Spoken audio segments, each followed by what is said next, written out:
قسط کا آغاز قاہرہ سے ہوتا ہے، جہاں امارلے کی شادی ایک خوشی کا موقع نہیں بلکہ ایک خون آلود میدان جنگ بن جاتی ہے۔ بلند شمسا کو کہتا ہے یہاں سے نکل جاؤ، مگر شمسا بات نہیں مانتی، وہ سبیلا کو ساتھ لے کر نکل جاتا ہے۔ اسی دوران ولیمز امارلے کو وہاں سے نکال لیتا ہے۔ محاذ جنگ پر ابراہیم زخمی ہے لیکن ہار نہیں مانتا، وہ رکیف سے کہتا ہے سائرہ کو لے جاؤ اور فوراً یہاں سے بھاگو، مگر اچانک شمسا پیچھے سے وار کر دیتی ہے۔ ابراہیم زمین پر گرتا ہے اور میلا سب کچھ دیکھتی ہے مگر کچھ نہیں کرتی۔ جات لیون شمسا کی طرف بڑھتا ہے اور کہتا ہے اب صلاح الدین کے لیے ایک تحفہ لے کر جاؤں گا، لیکن اسی لمحے الیس آ جاتا ہے، وہ شمسا کو وہاں سے ہٹا دیتا ہے۔ جات لیون پر ایک زوردار مکہ مارتا ہے اور کمانڈر میلا کو محفوظ جگہ لے جاتا ہے۔ دوسری طرف رکیف غار سے بھاگ رہا ہے کہ اچانک بورو تلوار اس کی گردن پر رکھ دیتا ہے۔ یہ وہ لمحہ ہے جب ہمیں یاد آتا ہے جب الیاس نے اسے قید سے نکالا تھا اور جب صلاح الدین نے بورو کو آزاد کیا تھا۔ اچانک سائرہ وہاں آ جاتی ہے، وہ اپنے باپ کی گردن پر تلوار دیکھ کر کانپ جاتی ہے۔ رکیف اسے بہکانے کی کوشش کرتا رہتا ہے مگر بورو کہتا ہے مومن ایک ہی سانپ سے 2 بار نہیں ڈسا جاتا۔ سائرہ مدد کرنا چاہتی ہے مگر رکیف اسے دھکا دے دیتا ہے۔ بورو حیران رہ جاتا ہے جب سائرہ اپنے باپ کے الفاظ دہراتی ہے۔ اندر صلاح الدین کے ساتھی تباہی کے درمیان نکلنے کی کوشش کر رہے ہیں مگر سردار ان کا پیچھا کر رہا ہے۔ باہر الیاس انتظار میں کھڑا ہے۔ ابراہیم زخمی حالت میں کہتا ہے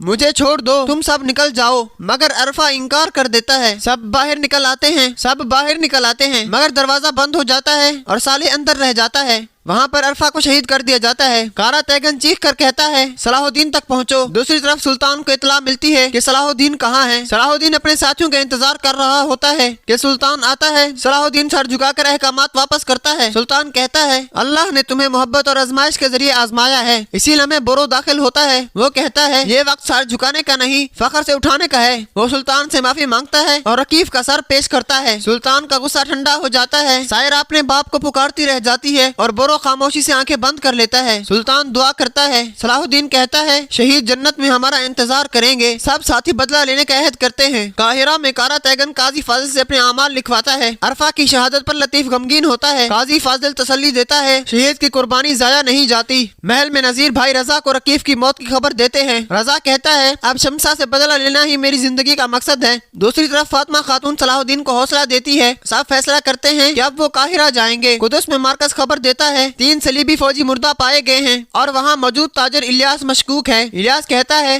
میں چاہتا ہوں کہ سب کے ساتھ اچھے تعلقات بنے تاکہ مجھے تاجر کے نام سے پہچانا جائے۔ محل میں ماریا سبیلا سے پوچھتی ہے تم شمسا کے قریب کیوں گئی؟ سبیلا غصے میں بیلڈون کے ساتھ چلی جاتی ہے۔ میلا کہتی ہے میں نے اپنی آنکھوں سے دیکھا شمسا نے جات لیون پر حملہ کیا۔ جات لیون یہ سب سنتا ہے اور ضبط کرتے ہوئے کہتا ہے اب ہمیں واپس جانا ہوگا۔ اگر ویڈیو پسند آئی ہو تو لائک، شیئر اور سبسکرائب کریں۔